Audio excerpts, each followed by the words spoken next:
You already know it is the CC takeover. Took over the Annika Pro-Am today. Shut it down.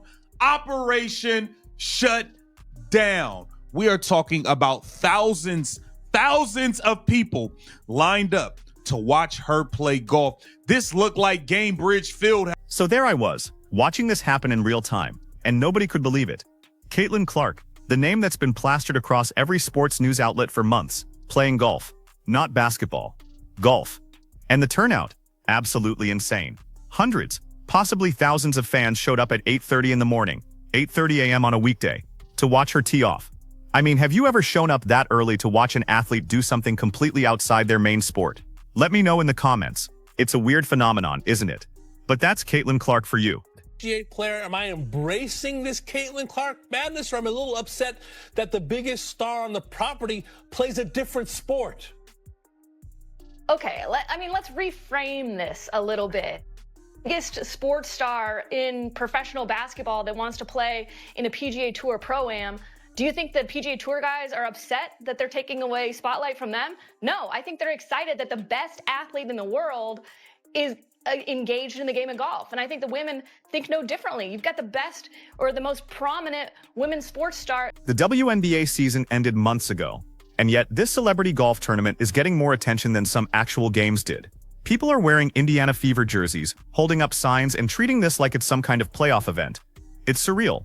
You've got Caitlin Clark, flanked by her teammates Sophie Cunningham and Lexi Hall, acting as caddies. And the fans? They're there, like it's the most important sporting event of the year. The crowd size, especially for a celebrity golf participant, is just unheard of.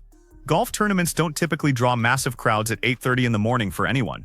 But Caitlin Clark isn't a typical celebrity participant. She's the reason viewership records were shattered, arenas sold out, and people who never cared about women's basketball suddenly did. And apparently that star power, it translates to the golf course too. Seeing Sophie and Lexi, who are technically free agents right now, in full Fever gear caddying for their teammate at a golf event, it's a whole mood. Honestly, the Fever would be absolutely foolish to let either of them go. To find players who provide what they do, you'd have to spend close to max money, and most teams aren't willing to pay that for role players. The fact that so many fans are there in Fever jerseys for a golf tournament just screams how invested they are in this team, and especially in Caitlin. These aren't just folks who happen to be in the area. These are people who woke up early, probably drove a good distance, and stood around a golf course just to get a glimpse of her hitting a shot. That's commitment right there. It looked like she was going against the New York Liberty out there, and she was about to hit 3 threes in 28 seconds or something like that. That is what the crowd looked like. I'm telling you, I've said it over and over. We have not seen a woman this transcended in sports. She had the golf world lit up. And that first tee shot? It wasn't some easy flat fairway. No, it was a challenging shot over water. If she'd messed it up, the ball would have gone straight into the drink. But she cleared it, which is a good thing, because the last thing anyone needed was Caitlin launching golf balls into a hazard in front of hundreds of people. The pressure of that situation, even for a casual round, is real. Some people were dissecting the way she teed up the ball, trying to analyze if she was injured or nervous, which, let's be honest, is a bit ridiculous. People are so desperate for any scrap of information about her health that they're analyzing how she places a ball on a tee. If she was injured enough for that to affect her golf swing, she probably wouldn't be out there playing golf at all. And last up, Caitlin Clark! Woo!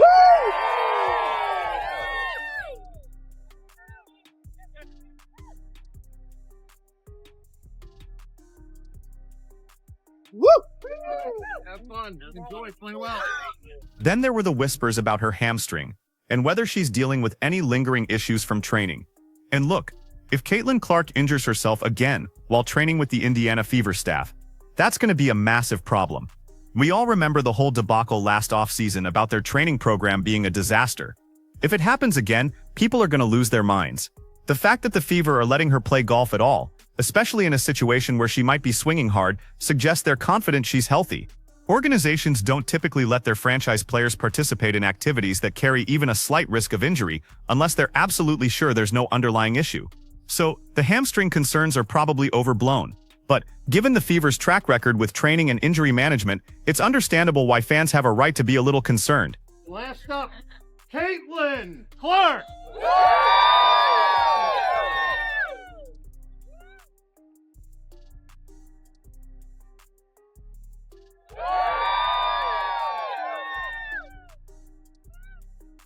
The crowd reaction throughout the event was just pure enthusiasm. Cheers, photos being snapped, the whole 9 yards. It was treated like a major event, and for a lot of those fans it probably was. Caitlyn hasn't been in front of fans for about 4 months. The season wrapped up in September, and this is November. For someone who was playing pretty much year-round between college and the WNBA, an 8-month off-season is unusual. And for fans who got so used to watching her constantly, 4 months without seeing her play feels like an eternity.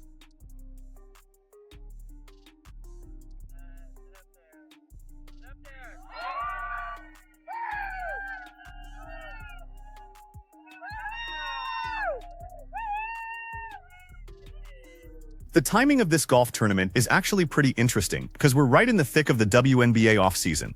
This is usually the quietest time of year. Players are resting, rehabbing, training, doing their own thing, generally away from the intense spotlight. But then Caitlin Clark playing golf becomes a major story. Why? Because people are starving for content. The league has gone quiet, and fans are just looking for anything related to their favorite players. It's a stark contrast to last year. A year ago, anything involving Caitlin was massive news.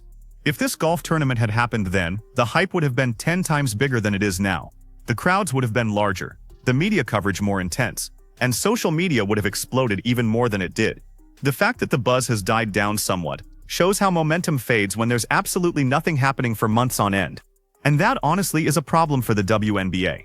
They had this unprecedented level of attention last season, and a huge part of that was thanks to Caitlin. Viewership was up, attendance was up, merchandise sales were through the roof. But now, in the off-season, there's been almost nothing to keep that momentum going. No major storylines, no big announcements, no content designed to keep those casual fans engaged. And those casual fans, the ones who jumped on board because of the hype, they are the ones most likely to drift away if there's nothing to hold their attention. And this whole situation gets even worse when you consider the potential for a lockout. If there's a work stoppage, and the season gets delayed or even cancelled, Caitlin could go years without playing competitive basketball. Think about it. From September 2024 to potentially March 2027, that's a massive gap. Her brand would absolutely take a hit. People who say her brand will be fine no matter what aren't being realistic. Athletes need to play to stay relevant. You can't just disappear for 3 years and expect everything to be the same when you resurface.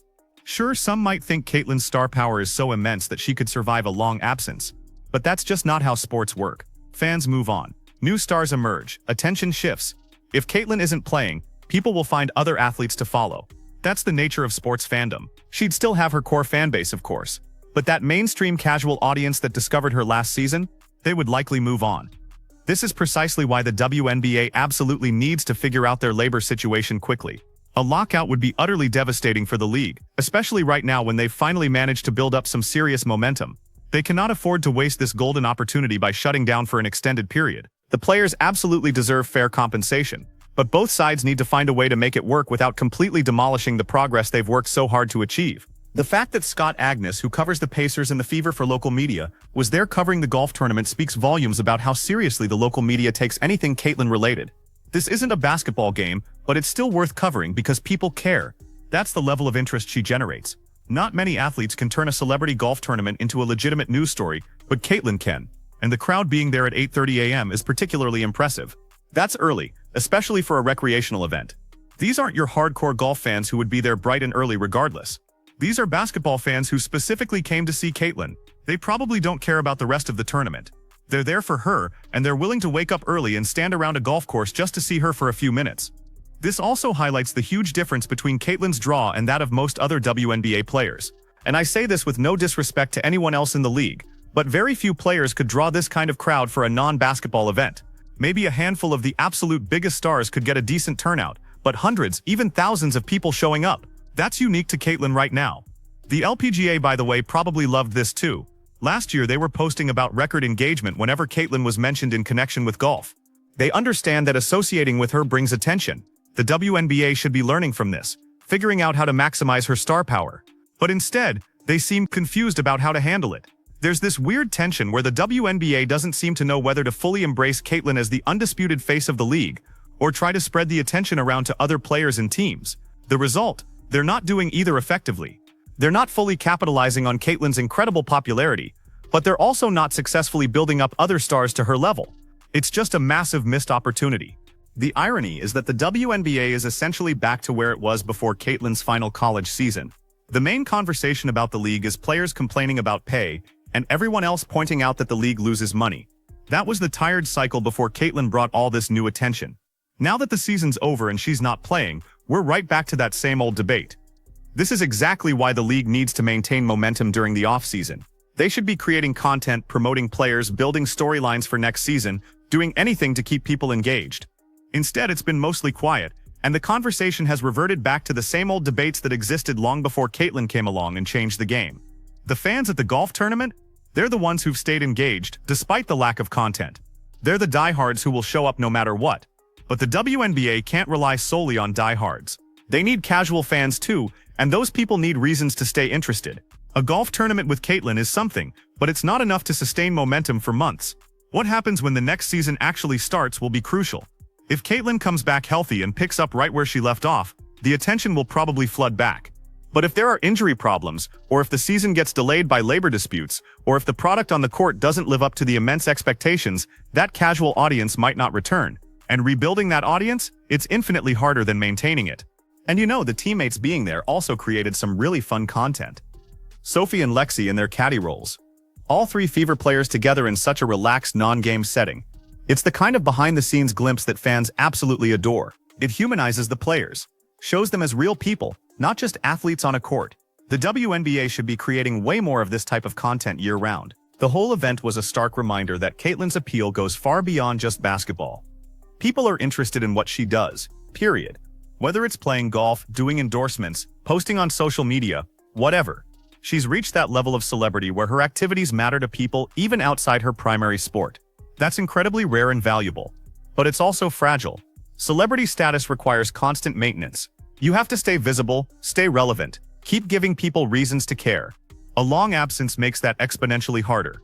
The golf tournament was a great touch, it helped, but it's not a substitute for actually playing basketball at the highest level.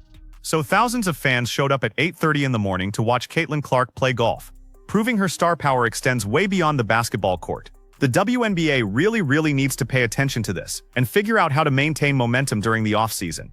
If you want more coverage on how athletes build and maintain their brands, hit that like button and subscribe.